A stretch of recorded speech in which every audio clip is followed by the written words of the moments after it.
host, and on today's show, we have pencil artist Emma Towers Evans. Emma, hello.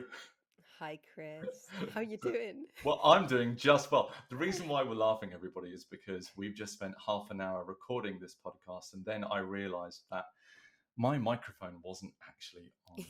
So we decided to start again, and that's why Emma and I are chuckling quite a lot to ourselves. Um, Thank you for coming today to talk to me. You're probably already regretting it because you're like, I'm not at all. Thank you very I think you're lovely. Why would I regret thank it? you so much. Um, And it's an easy mistake, it's a honestly. very easy Easy mistake. mistake. Yeah, I'm glad to say that. So we only realised it half an hour into Yeah, it's no recording biggie. this. It's no biggie. It's good. But listen, I wanted to catch up with you and talk to you today because um, I I want to say like I'm the muse. I discovered you on TikTok, and I instantly fell in love with your art. It's just insanely amazing.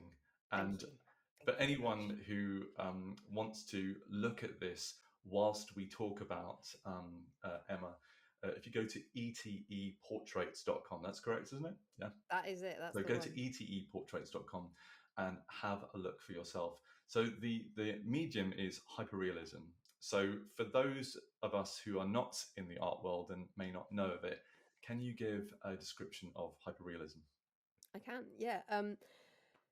I guess I'll give a very, very brief kind of history lesson.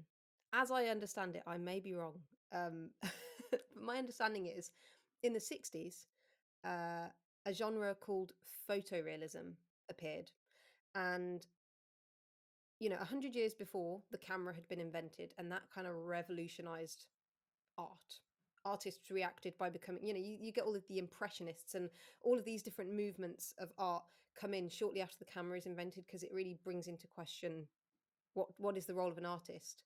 Pre the invention of the camera, artists were trying to strive for really realistic portraits and landscapes and all this stuff. And then the camera is invented, and all the artists go, ah, well, there's a camera now. What should we do? And then you get all these amazing new genres of art come out.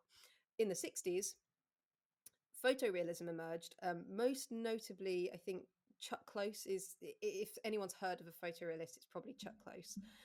Um, he started creating these far larger than life drawings and I think paintings as well, but certainly charcoal drawings that were based off photos. And the idea was that the drawing looks like a photo. Um, and so that was photorealism. And there were these quite a few artists in quick succession started creating these photorealistic pieces. I think a lot of landscapes and that kind of thing, or kind of objects in cafes, still lifes, that kind of thing would come out.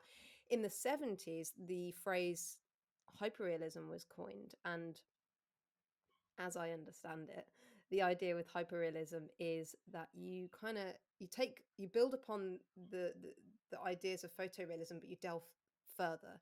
So maybe you create more detail than you can see in the photograph. Or certainly for me, I take liberties. So I do have reference photos that I work from, but then I deviate from them here and there. I want to change little things. I don't like the way the pores look here. I want to make the pores bigger and more gnarly, or I want to make them smoother and more delicate. And this drawing here, for instance, I'm pointing at a drawing behind me right now that's a portrait I did of a woman holding an apple. I actually softened her skin for that drawing, um, because I wanted to. It's kind of about, for me, about how women have been talked about in stories throughout history, Yeah. and how often women are portrayed as the villain. So Okay. you've got, Eve. She brought evil into the world. Pandora. She brought evil into the world. There's this kind of narrative, and I wanted to sort of heighten the kind of the feminine stereotype by smoothing out her skin a bit. So this is what I mean. Hyperrealism. It kind of takes it in a slightly different direction. Um, yeah. Does that make sense? Yeah. Yeah. So why hyperrealism for you? Yeah. So for me, from a young age, I loved drawing animals. I loved getting out the I absolutely adored nature books, and I loved recreating the photographs that were in these books because I adored the animals so much. You know, I thought they were incredible. I thought the textures, the range of textures, the range of characters that you saw, um, I was just amazed by it, and I wanted to take it and have it for myself. So I would recreate it on paper, and one thing led to another, As you and here we are. do. So is that literally it?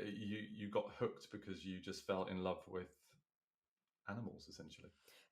Basically, Yeah. basically, I on our previous interview that we kind of half recorded, I You're not going to let me forget that, are you? no, it's too funny. Yeah. I started talking about the movie Free Willy, and I talked about how I was very embarrassed because I recently did an interview, and the interviewer asked me about the origin story of how I became an artist or whatever.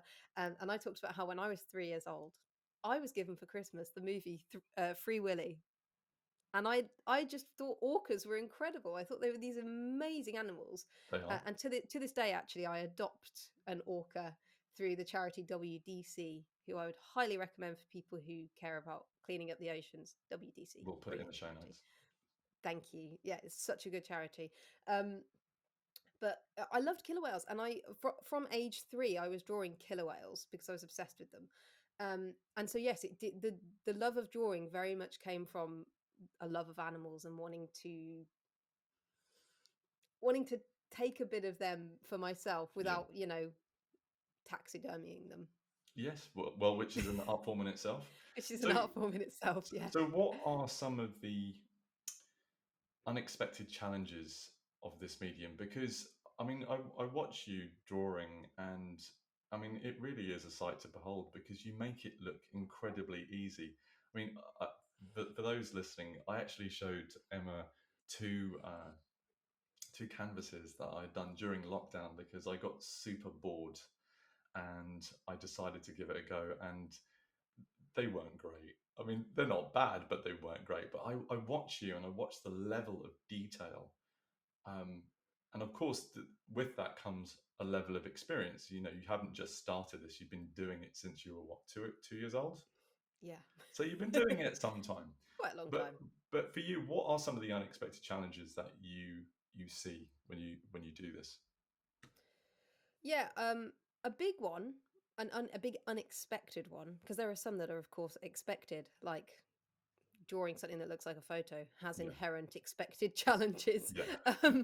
One of the big unexpected challenges is things like humidity. Um, so I never realized that this would even be a thing, but humidity and changing humidity causes paper to expand and contract, right? And when you're doing drawings that are really big, so my drawings are often very large. The one I'm working on at the moment is 26 inches wide, 33 And that's the inches one tall. behind you This is on this one that side, behind me here. which is Yeah, incredible. if you're listening and not watching, this is a man holding a skull on his head. Um, it's cheery. It's very But true. when you're doing a really large drawing, and actually in the scheme of photorealism and hyperrealism, my drawings aren't even that big, to be honest. Um, but when the paper is that big, even just a tiny change in humidity, the paper just seems to suck up some of that moisture in the air, and it expands, and you get these undulations in the paper that cause a problem, because if the Paper paper is waves.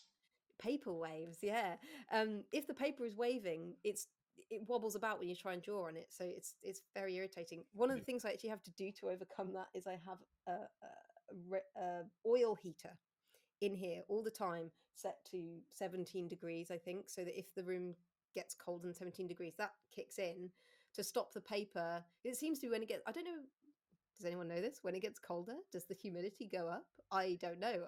Something about the humidity changes and it causes the paper to If you're ripple. listening and you know the answer to this, please let us know. Please But, correct me because I'm probably saying things wrong so all the time. you're in your studio at the moment, yeah? I am, yeah. I have had this studio for 2 months. I'm in my first house, um, which is a pleasure. I never thought I'd become a homeowner. and I've been able to become a homeowner. Isn't that great? Yay! Well done me. Um, I'm in my first house, and um, this room we've converted.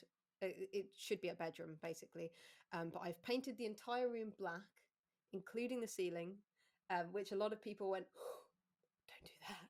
Don't do that! That's It's no." quite out there to do it, but I guess it is your studio, so It is my studio, and actually, having done it, I think it's incredible. I would yeah, do this in my living room. This is such a nice feeling space. Like I the would do it. black is so it's not overpowering. It's No, cocooning. It's very soothing. And it's a nice shade of black. It's Off Black by Farrow and Ball, which if you're thinking of doing it, guys, go this for the is such Farrow and an Ball Off advert for Black. Farrow and Ball, That is by the way. the color. Yeah, I am not sponsored by Farrow and Ball. Um, it's really nice, and yes, so this is my studio, and the reason it's painted black is to make it completely non-reflective. Light does not bounce around in this room at all. I have some very controlled lighting behind me that you can't see on the camera actually, but I have these panel lights. I have blackout curtains. It's always blacked out in here, and it's always exactly the same in here, and there's a variety of reasons for that, but yes, that was a long answer. I am in So, my studio, yes. so when you're working on a piece, so for example, the piece that you're working on at the moment, which I Mm, think for those of you who are also following Emma on TikTok, the piece with the skull to mm. her right, which is just incredible. What's what was your connection to this piece? What was my connection to it? Yeah. Do you mean like So what was my yeah. thought So process, or? when I remember talking to you, because when I saw this piece, my my instant connection to it was this is about overcoming death Mm. rather than sort of like it's there's a darkness to it, of course, but for me it was the overcoming. What's I your connection to it? I wanted it to be a little bit ambiguous. I always strive for ambiguity. And was I saying this in our recording that didn't happen? I We think I may was saying have this in. done. I may have said this already, and if I don't think I'm repeating myself. Um, I like to create art that has space for people to interpret it. Like if I was to create a drawing and it's very obvious what it's about, that's cool, and people do that, and I think that's great. But I like to create something that really, like from day to day, you could look at it and see something else. Yeah, I think that gives it a little bit more fluidity, and I just for me that's what I want to do. So this one, I wanted to create something that one person might look at it and go, "That's about overcoming death. Um, that's about coming to terms with our fate or whatever." But someone else might look at it and go, "He looks really scared, or he looks uncomfortable, or is it the weight of death pushing down on him? ah, Is it a literal manifestation of death being on your mind? Is it all of these? Like, I really want to create art that it just can be interpreted in lots of different ways. So the theme is death.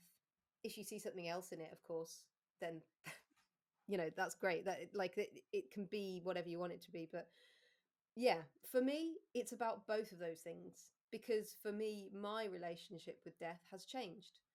I know that as a child, I used to worry about it all the time. I used to, every night, I would go to sleep thinking about the fact that one day I'm going to die, and that is so scary, and it's not fair, and why do we have to die, and this is awful, and then I think I had lots of pets as a kid, and they would die, and it would tear a piece of my soul out. It still does actually. If I love having pets, and whenever a pet dies, for me, it's a family member has gone, and it's crisis and terrible. So growing up, it was something that really frightened me. But as I've become an adult, it's something that it doesn't frighten me anymore. It's more I've come to accept it, and I've come to realize that it defines our life. Like if there wasn't a timer, why would there be any motivation to get anything done? or So urgency. urgency, yeah, that's a much better way of putting Yeah. it. Urgency. So yeah, Okay. does that make sense? So Yeah. No. Absolutely. things No. change, and I think that's. I think for most people, death is something that is. It's just a difficult topic, and nobody really wants to talk about it. no. But in a way, looking at a piece like that where you can use it as it's almost as a rationale, as a means to be okay to discuss death and dying, and And actually, as a topic of discussion, it's not going to be necessarily macabre in a weird way, because it Yeah. like you say, it's part of our existence. So That's the thing. It doesn't have to be a bad thing. It's not. I'm not saying it's fun. I'm no, not looking forward to it, and I hate it when somebody I know or a relative passes away. I think that's heartbreaking. But I think being able to rephrase it as kind of just not good or bad, but it just is. It just is, and that's one way you could look at this. Is he's kind of taking the idea of death and going, it just is. It's there's an going to happen. irony though of, and you mentioned animals, like when you lose an animal, Mm, it's still something that I lost my dog about 7 years ago, and mm. um, I think you still would consider getting another animal, even though you know that when you lose an animal, it wrenches you and part of your soul is gone, but you still do it. This is this is the thing though, isn't it? The reason why does it hurt so much when they die? Because of what they gave you and because of what you got from that relationship. It's the same with a person. Why do you lament when someone in your family dies? It's because you're not going to see them again. It's because you're not going to get that thing again that you have with them because you love them and you love being around them. And it's the same with an animal. They bring so much that it hurts a lot when they die. And so when they die, you want that back and you want to have that relationship again. So I would personally rather have friends and family and pets and have all of that joy and love in my life and then feel the pain and the sadness when they've gone because at least I got the joy. Yeah. Do you know what I mean? That yeah. And as an actor, I can't remember. He's the Spider-Man actor. What's his name? Which one? The second one, Andrew Andrew Garfield. Garfield. Andrew Garfield was I got on. it right. I know. I'm so glad because I couldn't remember. But Andrew Garfield, I think, said in an interview, he'd just lost his mother, and he was being Mm. incredibly real in that moment. Obviously, interview questions and people kind of give a scripted answer, and in that moment, he said, "Grief is the price you pay for love," and Hey, that's beautiful. it was That's just that's what real, it is. absolutely true. And I think it's strange, but it's only when we're confronted with mortality, or we're confronted with someone's passing, that we then think, okay, now I have to speak about this. Now I have to talk about death, rather than actually be okay to approach death and talking about it. The one thing I remember um, years and years ago, like my father passed away 7 years ago, and people were always hesitant about asking about it in case it Mm, upset me. mm. And looking back on that period, you kind of go, well, yeah, of course it will upset me, but that's okay. That's part and parcel of it. So I Yeah, think, I can't avoid it. yeah, you can't avoid it. And I think it's Yeah. healthier to talk about it than not. Also, it's for me, it's better to talk about it because by talking about it, you're continuing to celebrate everything that that person brought. By Yeah, avoiding it, it's almost like avoiding that they even existed. exactly. Do you know what I mean? And it's like it's almost just it is sad, but it's nice to be able to remember the person or the pet or whatever, Yeah. and remember what they brought, and talking about it, even if it's upsetting, is good because it's also joyful. Do you find though that moments like that, where you experience both highs and lows throughout life at different intervals, will affect the way in which you draw? Yeah, totally. Um, I mean, so this drawing, I am pointing at a drawing. So, It's a print, actually. It's a print of a drawing behind me. It's a self-portrait I did in November 2021, and it is about anxiety, or at least for me, it's about anxiety. Importantly, because so I did this drawing. I had a very kind of specific sort of theme in mind when we were doing it because of the way it was conceived in the photo shoot. I do photo shoots before I do a drawing.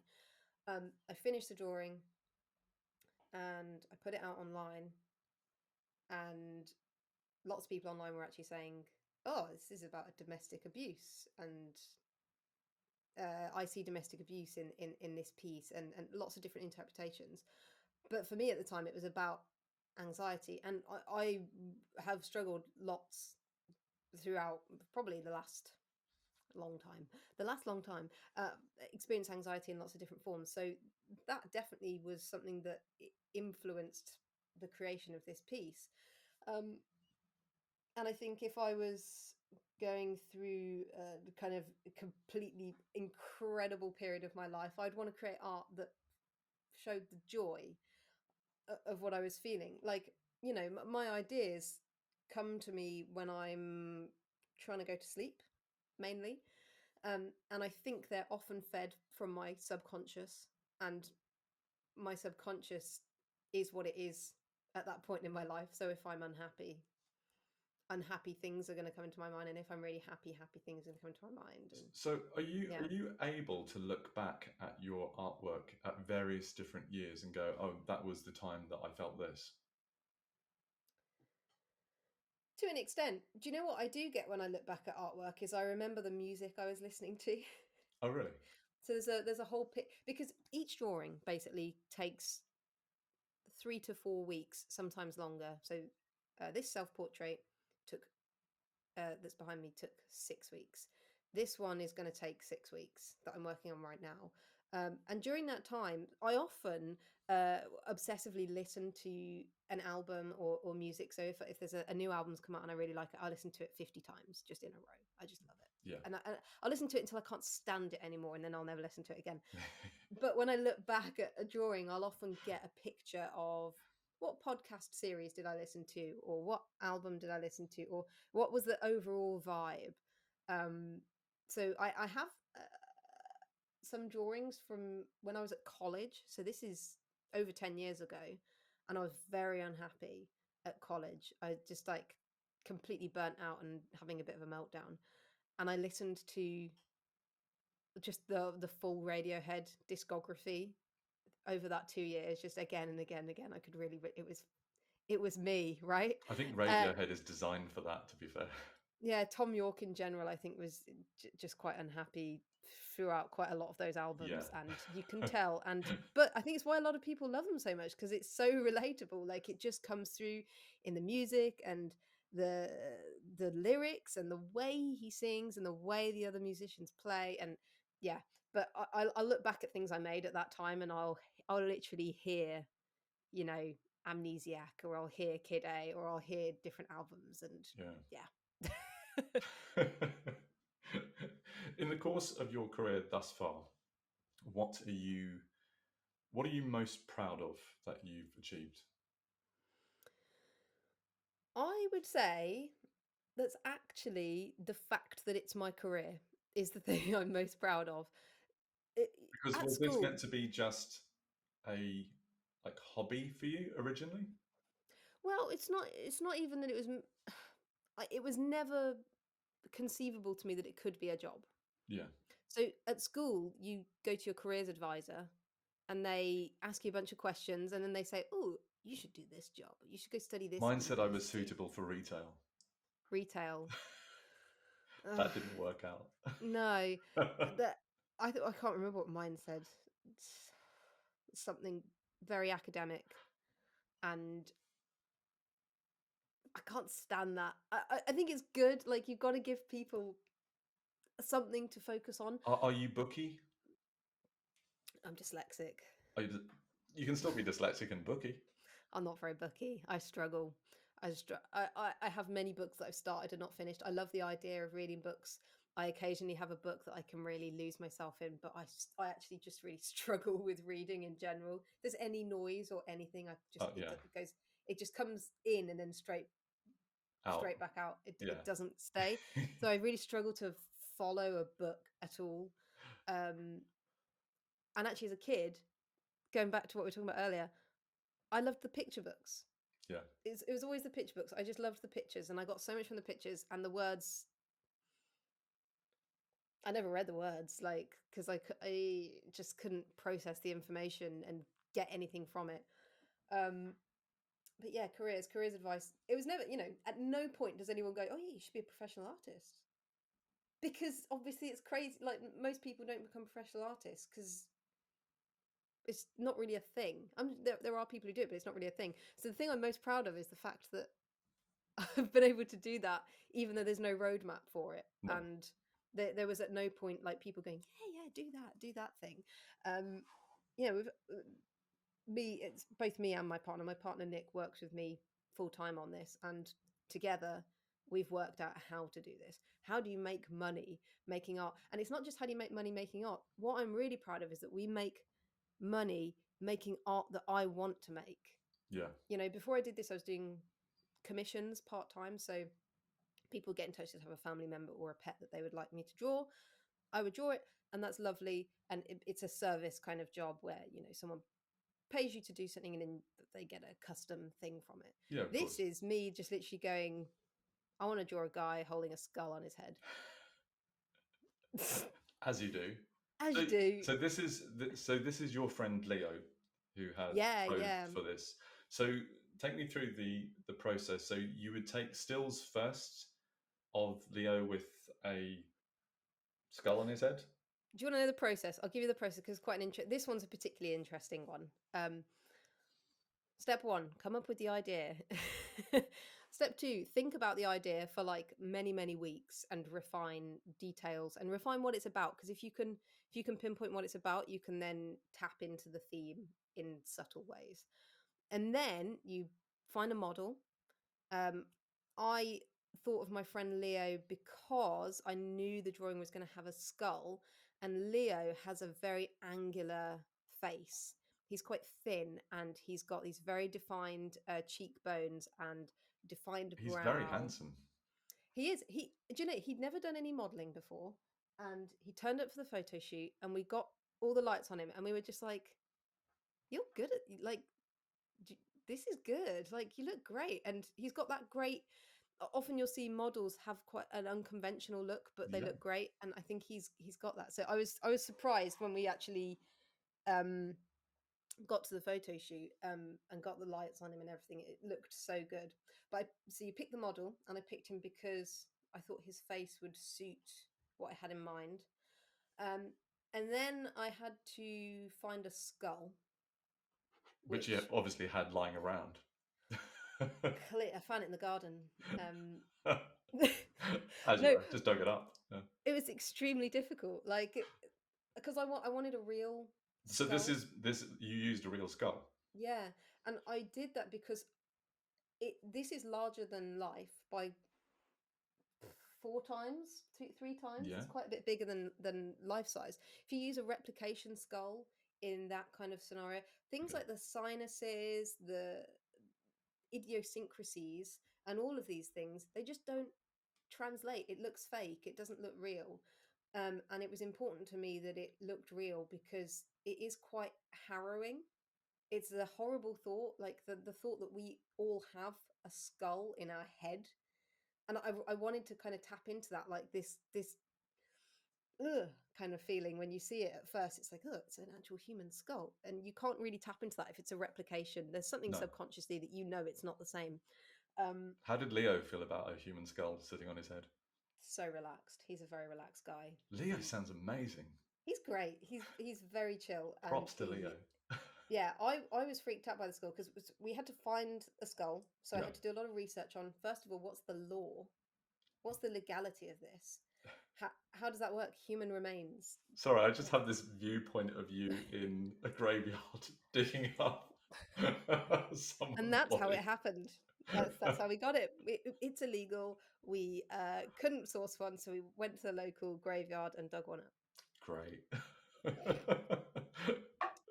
No, it's legal. It's legal. You can own a skull So you and can legally genuinely. own a skull, and so you got your skull from.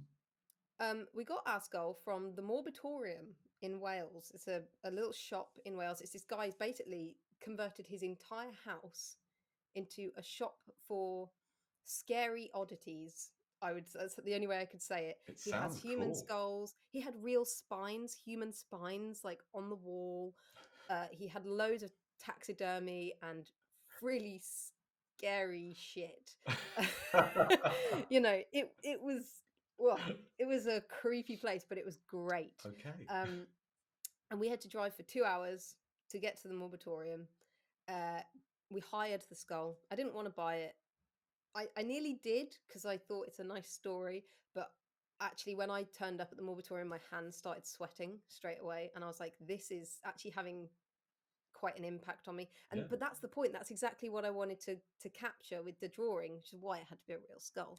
So we turned up, sweaty hands, go to the skull cabinet where there are skulls. of course. Um, The skull he had cabinet. six. Yeah. He had six skulls to choose from, and we went through them and we found this one because it was the most natural in color. A lot of them were like quite bright And white. also Son's jaw. He's No jaw. I no didn't jaw. want to have a jaw because with the jaw, the skull would be much taller, Yeah. first of all.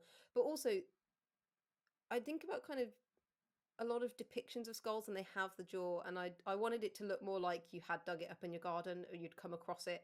Like how when you come across a deer or a fox skull in the woods or something, I Yeah. wanted it to. They don't have a jaw attached to them. They're just No. the top half.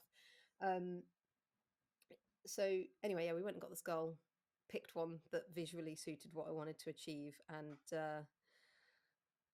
drove it back here. The next day, Leo turns In up the for the car. photo shoot. Yeah, in the car. I still have the box in the car, which we transported the skull in, and I need to get rid of it because it really freaked me out. Oh, the whole time I honestly, I'd walk into my studio where the skull was, and I'd start sweating. I was just like, it really freaked me out. So where is the skull now? It's gone back to the Morbitorium. Oh, I you just said it. hired Oh, it. so you don't keep them? No, no. You usually he sells them. Like Oh, that's the okay. idea. But I wanted to hire it. He'd never done a hire before, but I just called him and asked, and he was cool with it. But I didn't want to buy it because I don't know. It freaked me out so much It that I thought I belonged can't. to somebody at one time. It was someone's head. Yeah, it's quite You frightening. must love your job. It's interesting. What are you doing Keeps today, you on my Emma? toes. Well, I'm just out buying a skull. Yeah. Buying a skull. Yeah. No, but yeah, so I hired it and then I brought it back a couple of days later. And yeah, so we did the photo shoot. Leo held the skull on his head. We got a whole range of photos. The kind of original idea that I had was that he'd be holding the skull on his head, so we just took a bunch of pictures Yeah. um, until we found one that was right. Um, what am I talking about? The process. What's the process? Yeah, we were talking Yeah, about the process, and the sorry, we got process. sidetracked for talking about the skull. Sorry. Yeah, the process. So yeah, we then do the photo shoot. I take a bunch of photos. I check them over, make sure I'm happy, and if I'm happy, we end the shoot. This was a 3-hour shoot for this one, and I think we took about 250 photos, which isn't very many actually. Okay. Usually it's like 1,000 or something, but this one was about 250 photos. And then I'll pick a handful of photos and create. Or just start creating the drawing. Basically, that's it. You get some reference photos, pick a few that I like, and then from those few, I build a picture. So do you start off with, because I didn't see the start of this particular one, but do you start off with the basic structure and then from there you start adding shading and from there you start adding depth? I mean, Yeah. So the process is definitely build the outline. There are lots of ways you can do that. So you build the outline, get the kind of the bare bones in place, but and um, get the bare bones in place, and then it's a layering process. So I would build up layers and layers of shading, and then I blend that shading, often with just like tissue paper or something, and then more and more layers. And by doing that, it creates a very rich, smooth tone. So you don't see pencil marks if you do it that way. It doesn't look like a pencil's done it. It yeah, just looks like blocks of tone. So yeah, build up layers of tone, get all the tones to the right darkness and lightness. Um, and then on top of that, I'll build the details up. And the way I do the details is exactly the same as the bigger structure, but just minuscule. So, like when you draw paws, you just think about, well, when I draw paws, I just think about craters, lots okay, of tiny little craters. And I don't draw dots, which is what I often see people do when they draw paws, they draw dots. yeah, It's not dots, it's little holes. yeah. Lots of little holes. So I draw them like little holes, and then wrinkles are like little valleys or little undulations, but just on a very small scale. So yeah, I build up the details, and then voila, you have a picture. I mean, you make it sound super easy, but it's really not, is it? In principle, it's easy. Yeah, The kind of the theory behind it is very simple. The practice of it is it's a lot of work and a lot of primarily pencil control. I think is one of the biggest challenges is yeah. the actual pencil control. Because it's not. I mean, I've watched you with a pencil. I mean, just watching you with a pencil is art in itself. But I think you don't even look like you're touching the paper a lot of the time.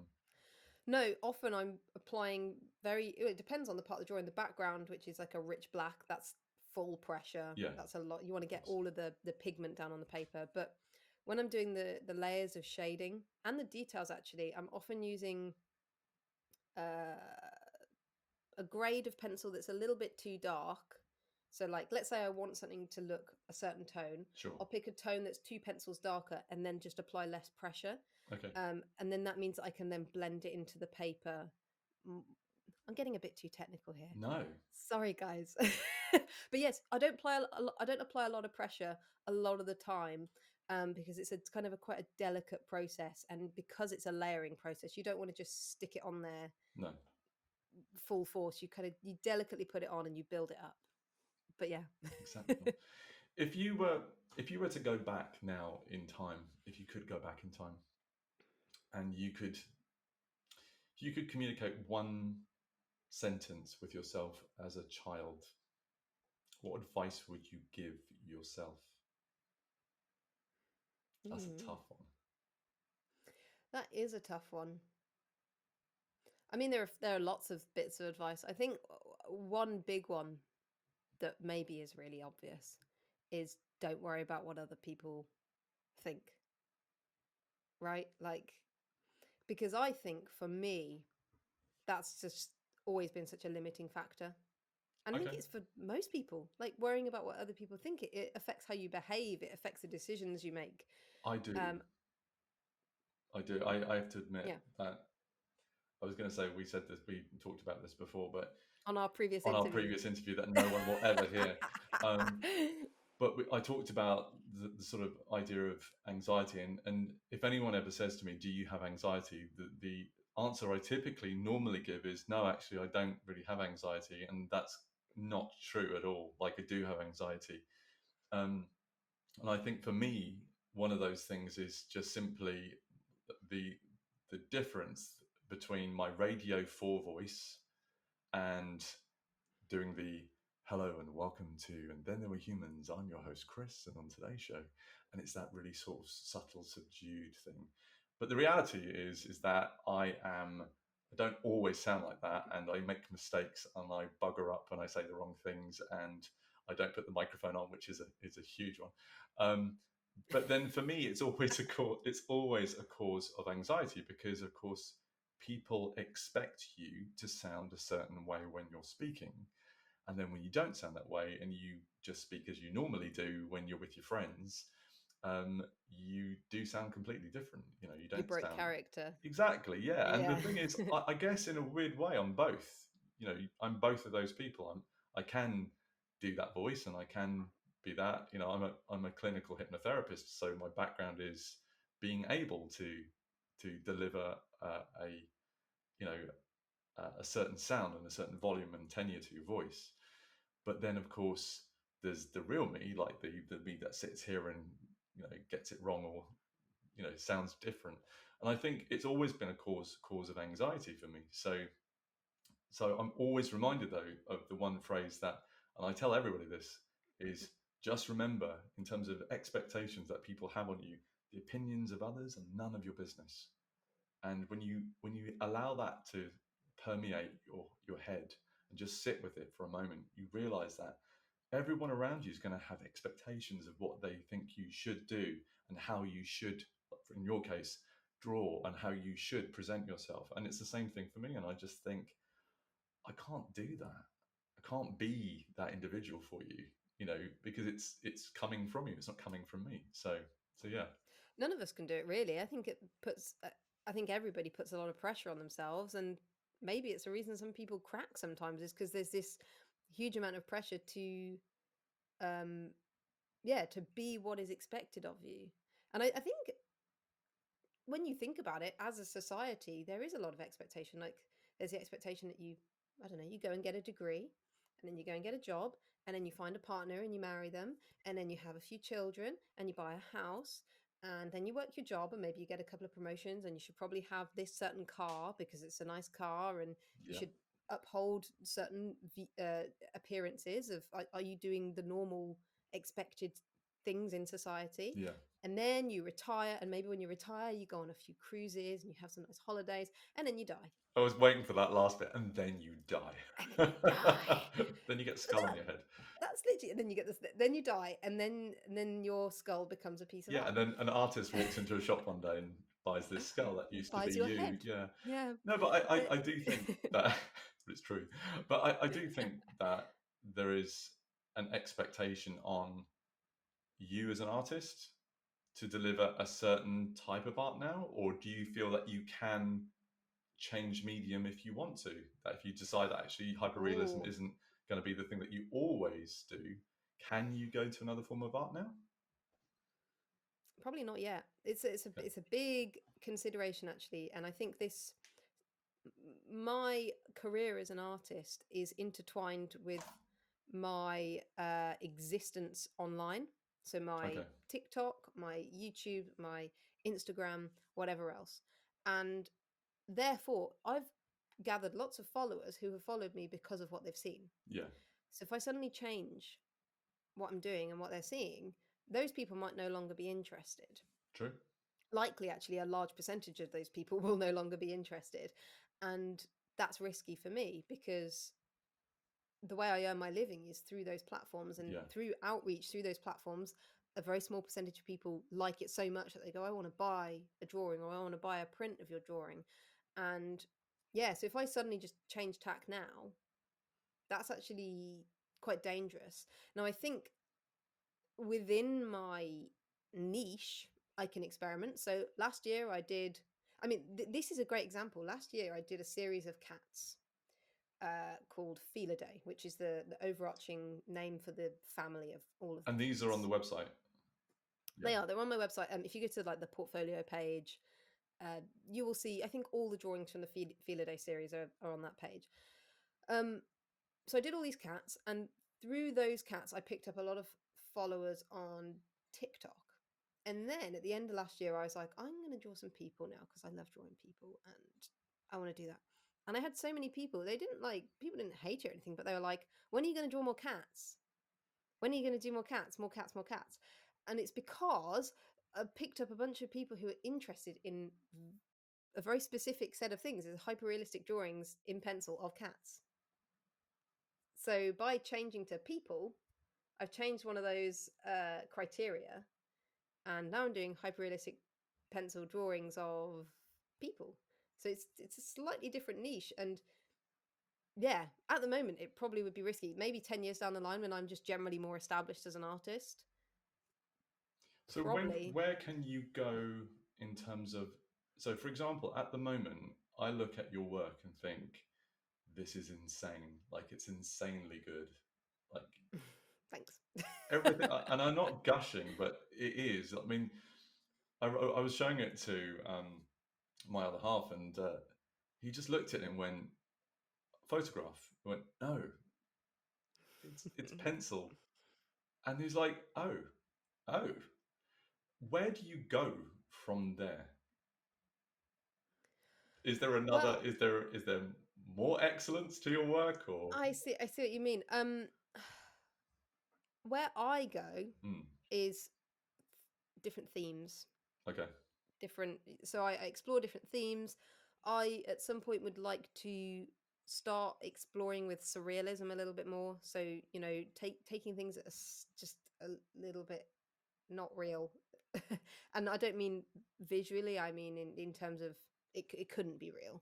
um okay. and I think this is probably quite niche, but So like a morphing of reality and maybe, okay, yeah. I don't know, I haven't got there yet. But I guess you would call it like hyper surrealism. okay.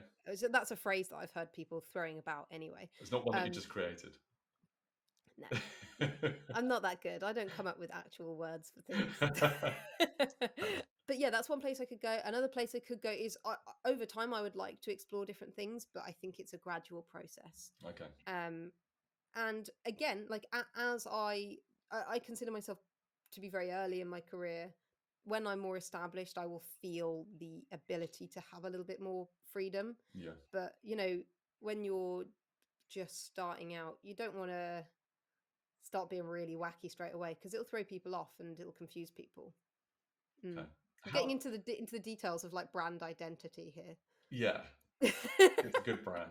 Yeah. Mm. The one thing I want to ask is how do you stay focused? Because I'll be completely honest now. Like, and if my boss is listening, I'm terribly sorry, but this is quite true. But I'm easily distracted.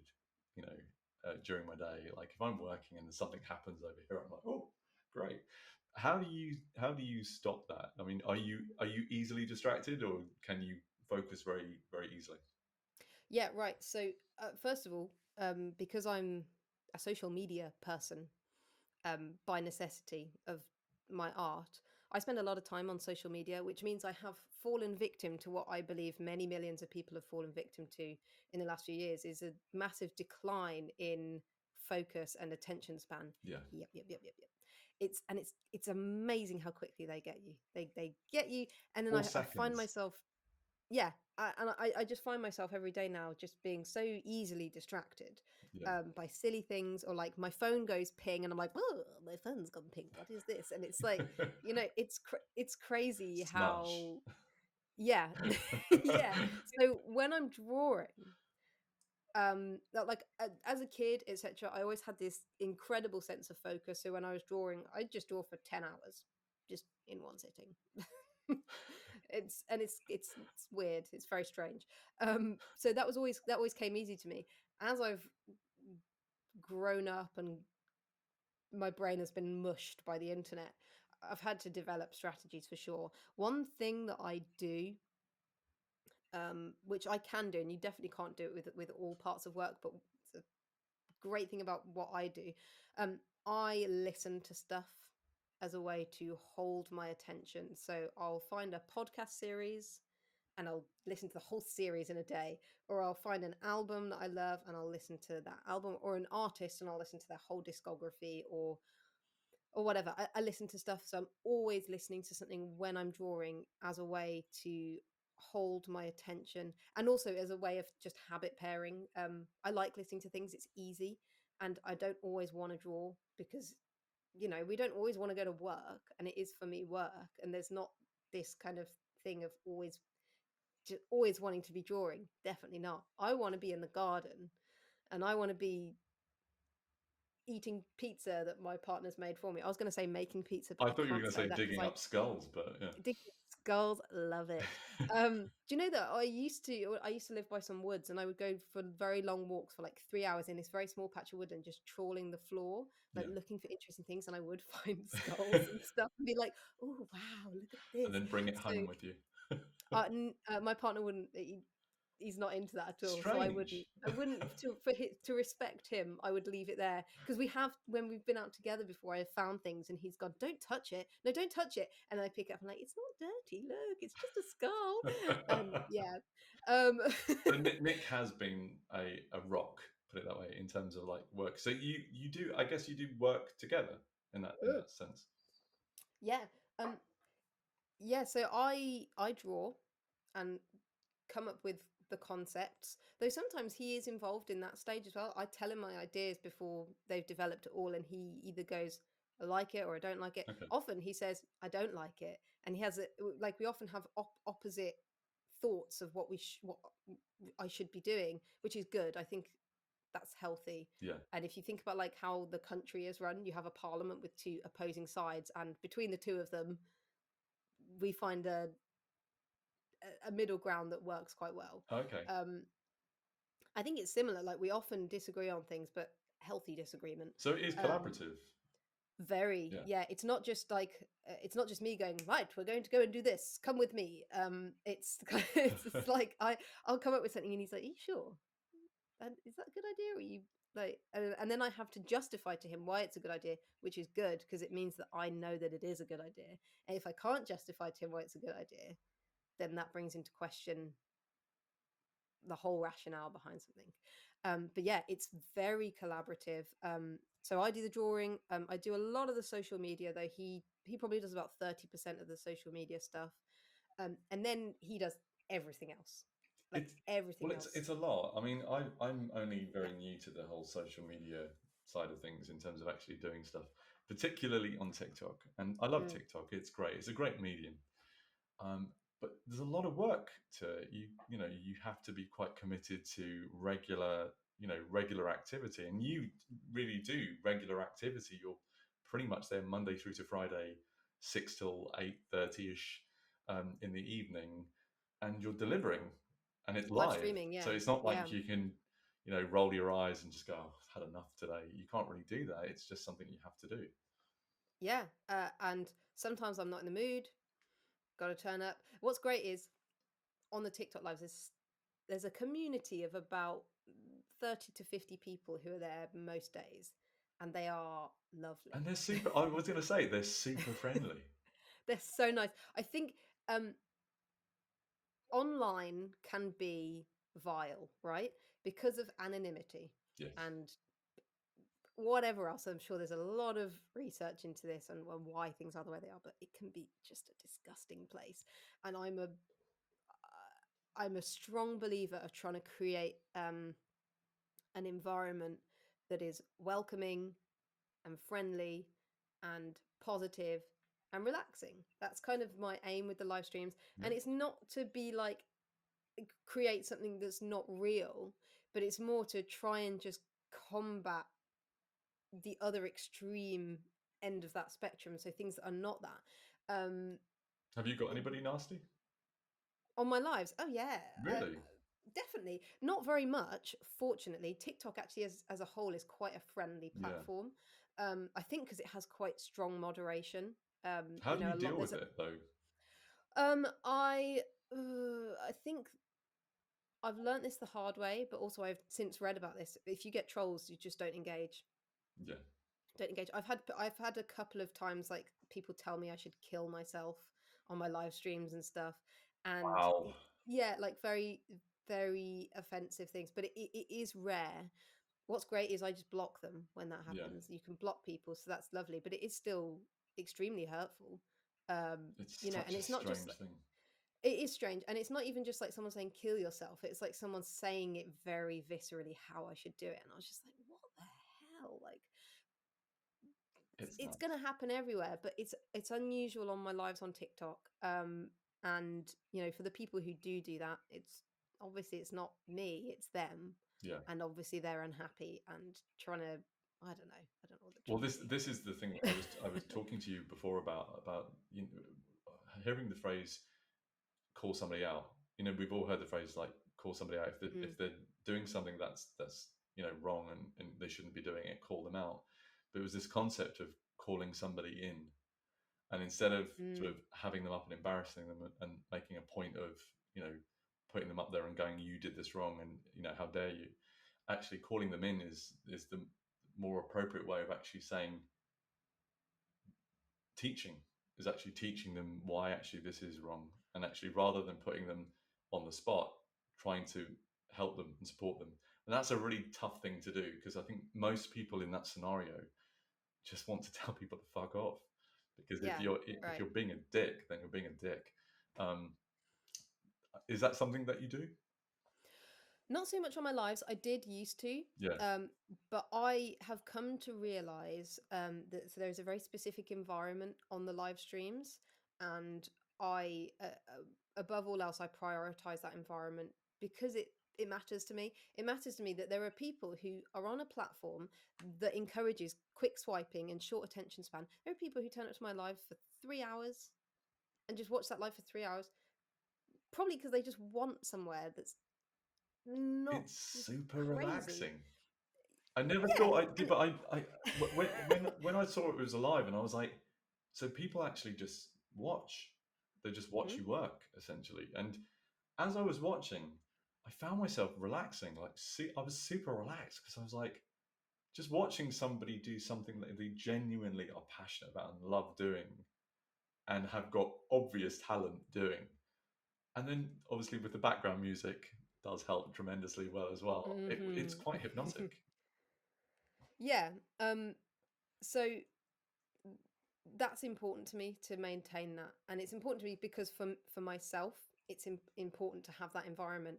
And I have found that when I engage with someone who is being unkind or whatever, it actually changes the atmosphere because I'm turning from someone who's just doing what they love in a nice calm environment to someone who is uh, becoming a teacher Yeah. or becoming authoritative or whatever else. So I tend to actually just ignore it. Even things that aren't offensive. Like I've had people before turn up and go, "I don't like photorealism," and I'm just sat there like, I mean, that's Great. fine. Like, you know, there's lots of art that I don't like. There's some art that I hate. Yeah. I hate it. But that's the point with art is um that I say this phrase a lot, but it matters. I think there's a composer called Arnold Schoenberg, and he, correct me if I'm wrong, anybody listening, I believe he said, if it is for all, it is not art, and if it is art, it is not for all. And my interpretation of that is that if you're creating something, you can't please everybody, right? It's not going to be to everybody's taste, and that's fine. Yeah. That's kind of the point. Um, and some of the greatest art ever created is also some of the most divisive art. Some people, it's Marmite. People love it or they hate it. Um, but yeah, you know, sometimes I get people turn up and they say stuff like that, and I'm like, well, good for you. I don't really care if you like it or not. If you don't like it, just scroll on by. Um, but I don't even say that anymore because it just doesn't achieve anything. If someone That was says, a "Well, do you very know what?" polite jog on. Yeah, fuck off. Yeah. I can start doing that on my. Scroll on by. It's got. That's literally what I say. I think what I've done in the past is like, I go, "That's great. Take your thumb, press it to your phone screen, just like this, and go that That's way. fine. Yeah, Swipe up, and absolutely. you will find that I disappear from your life. But even that, I just don't Until even next bother with time that. you see me. Yeah, goodbye. Yeah, yeah. So I just don't engage with trolls or negativity at all because No. it doesn't achieve anything, and they probably don't even want you to. They want to wind you up. That's what they want. They Yeah. want to annoy you and create drama.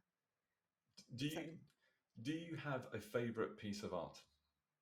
mm, the current one I'm working on, definitely. And I'm always striving for that to be the case.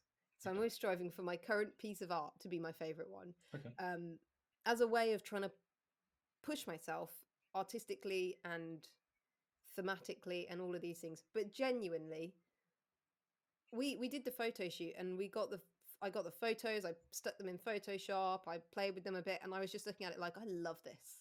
Yeah. I love this image. I love what it says. I love how it looks. I love the lighting. I love the composition. Yeah. I love the contrast. I love everything about it. So I don't know if I'll love the drawing so much. I often have a few words with myself about the technicalities of the drawing when So I finish. what But happens to so that's obviously the original, mm, and then based on that you produce a series of prints, correct? And yes, then you would have a certain number of prints, and then you would number those prints, and then people would buy them, etc. totally. What Yeah, happens to the original? Where does that go? someone will buy it. Ah, okay. And so that's it. So the original, I get it framed pretty much straight away. It's the way I protect my art is just put it behind glass and then Of course. nothing nothing that bad can happen. Yeah. And then, you know, I get people get in touch all the time asking about what originals do I have available, and then probably every 1 in 20 will actually buy one.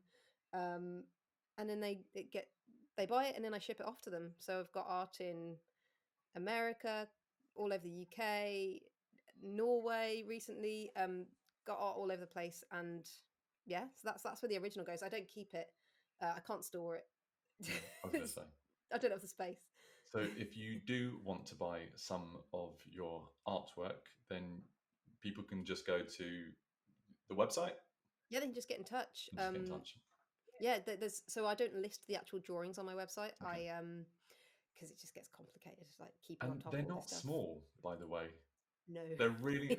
I went on there the other day because I think I was preempting myself because I was like, I want the skull one, and I'm like, Aha. she's not finished yet, Chris. Mm. And but I saw the size because there's a very nice opaque model sizing it up and Mm. just holding the thing. But Yes. they're quite large pieces. They're Yeah. It's a big part of the genre. Certainly for me, most people see it on their phone, and when you see it this big, you look at it and you go, "Yeah, it looks like a photo. Cool, whatever, photo."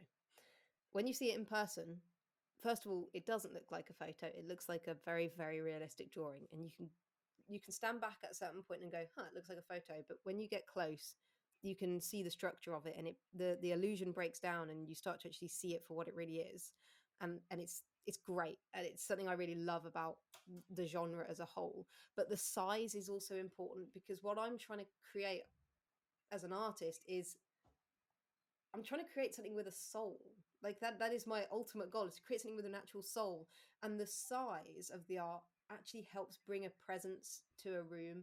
So when you walk into a room and there's this huge face that's, been constructed in a certain way, it actually, the theory is it has this presence to it that it brings to a space. It has an atmosphere, um, and yeah, the size for me is a very important part of that. If they were this big, they couldn't do that. no, Not for this genre. It just wouldn't have the same impact as when it's gigantic. So yeah, they are quite big. they are. They're yeah, and yeah, but they're big, but they are absolutely fabulous. So, um, Emma, it just remains for me to say a massive thank you for you coming along today and talking about your work. It's just for me it's just breathtaking, and I think this is one of the reasons why I really wanted to have you on today, because I knew it would be a great chat. So thank you so much. Well, I'm flattered, and thank you for having me. And you're lovely, so Thank you. thanks. And she didn't pay me either to say No. that.